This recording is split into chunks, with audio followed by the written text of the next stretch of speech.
Hey welcome to my another mini blog.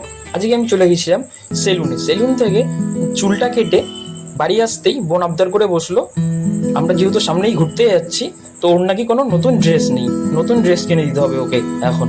সেই জন্য মাকে নিয়ে আর বোনকে নিয়ে আমি চলে গেছিলাম বারাসাত স্টার মলে।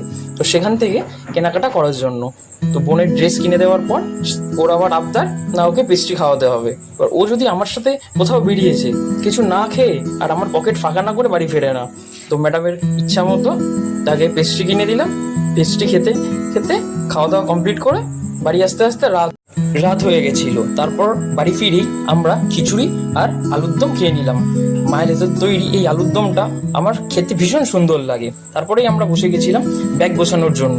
লাস্ট 3-4 দিন ধরে আমি ওকে যেই কুরকুরে বা হজমলাগুলো এনে দিতাম ও সেগুলো জমিয়ে রেখেছে, ঘুরতে যাওয়ার সময় নিয়ে যাবে। আমরা কোথায় বেড়াতে যাচ্ছি সেটা জানার জন্য তোমাদের পরের ভিডিওগুলো দেখতে হবে। টাটা।